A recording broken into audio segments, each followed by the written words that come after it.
Quase todo ser humano teme a morte, seja por medo da dor que possa sentir em seus momentos finais, medo do desconhecido ou até mesmo medo ao descobrir o que vem após a morte. Será que uma nova luz se acende? Ou será que, no momento em que a chama da vida se apaga, tudo o que nos resta é apenas a escuridão e o vazio?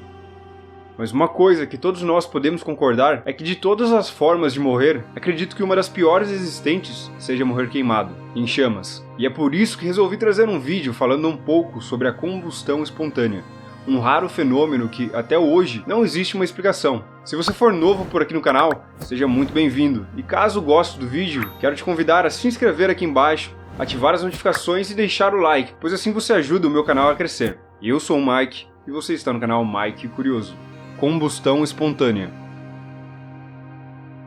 Talvez você já tenha ouvido falar da combustão espontânea, um raro fenômeno que faz uma pessoa ficar em chamas, sem que precise entrar em contato com alguma fonte de calor. Podemos ver em alguns filmes, como por exemplo o Quarteto Fantástico, que o Tocha Humana, personagem interpretado por Chris Evans, acaba entrando em combustão e realizando alguns atos heróicos, mas na vida real a história é outra. Todos os pouquíssimos casos que temos documentado, que são cerca de uns 200 durante os últimos 300 anos, quase todas as pessoas que sofreram com esse fenômeno acabaram virando cinzas. Logo após ter o corpo consumido pelo forte calor das chamas, normalmente as únicas partes do corpo que sobram são as mãos e os pés, que acabam se separando do restante do corpo. O fogo se inicia no torso, com forte intensidade e vai se espalhando. E o mais bizarro é que os objetos que estão nos arredores das vítimas não pegam fogo. Um dos mais antigos casos registrados é o de uma condessa italiana, de 66 anos, Cornelia Bandi.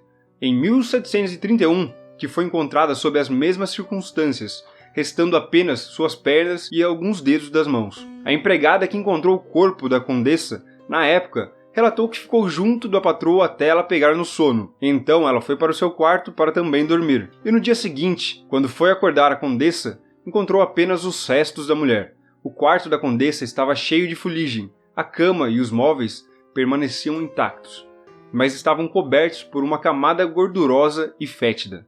Já em dezembro de 2010, Michael Faherty veio a óbito no condado de Galway, na Irlanda. A causa da morte foi registrada pelo médico legista como combustão espontânea. O médico chegou a fazer a seguinte declaração no inquérito sobre a morte: "O fogo foi investigado minuciosamente e fiquei com a conclusão de que isto se enquadra na categoria de combustão espontânea, para a qual não há uma explicação adequada." Henry Thomas, um homem de 73 anos, foi encontrado carbonizado na sala da sua casa em Ibe Valley, no sul do país de Gales, Reino Unido, em 1980. Seu corpo foi inteiro queimado, deixando apenas o crânio e uma parte de cada perna. Os pés e as pernas ainda estavam vestidos com meias e calças. A cadeira em que Henry estava sentado também teve parte dela queimada. Os oficiais da polícia forense declararam que a incineração de Henry era devido ao efeito pavio. Sua morte foi apenas classificada como uma simples morte por incêndio. Fica comigo até o final do vídeo que depois vou explicar o que é esse tal efeito pavio. Um outro caso, e talvez o mais famoso de todos, é o da Mary Reeser, de 67 anos.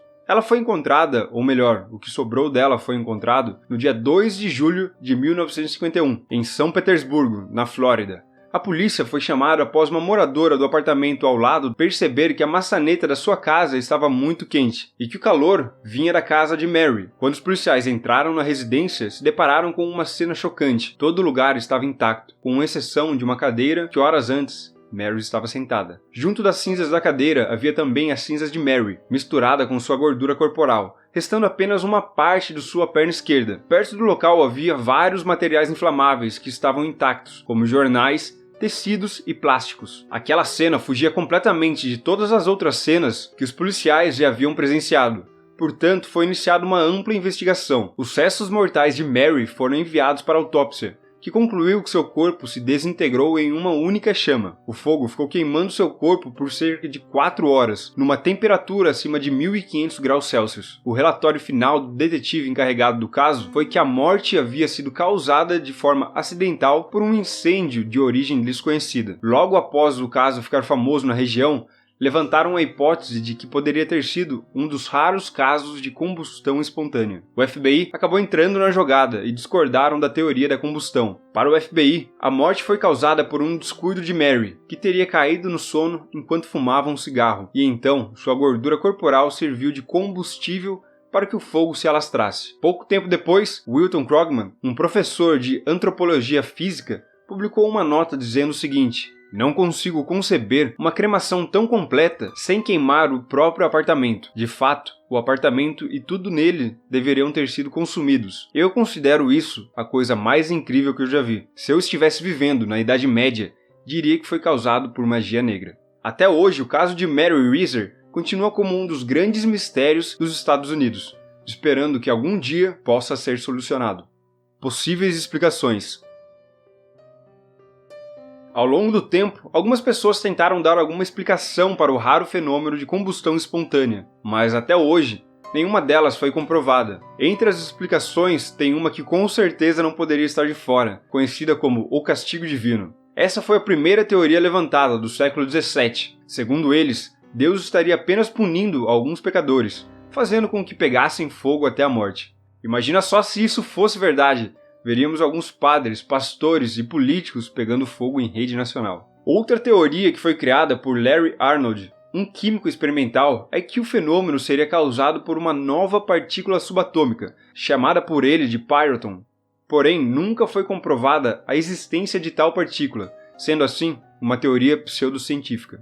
E temos também uma teoria feita pelo ex-policial John Hamer, que acredita que a combustão espontânea pode ser causada pelo sentimento de solidão e isolamento social, que acaba gerando uma espécie de suicídio psicológico. Mas acho também que já podemos descartar essa teoria, já que estamos há quase 2 anos de isolamento social, e até então não vi ninguém pegar fogo. E a explicação que mais faz sentido é a do efeito pavio. A teoria diz, basicamente, que o fogo tem origem externa, ou seja, uma pessoa pode estar fumando e acabar pegando no sono, o cigarro cai na roupa, que age como um pavio de uma vela e pega fogo. Enquanto a roupa queima, entra em contato com a pele humana, fazendo nossa gordura derreter e se espalhar por nosso corpo, agindo como se fosse uma cera de vela. Para quem não sabe, antigamente as ceras das velas eram feitas com gordura animal. Bem, por mais que essa seja a explicação mais plausível, ainda não explica o porquê do fogo não se espalhar por todo o ambiente, e também não explica por qual razão,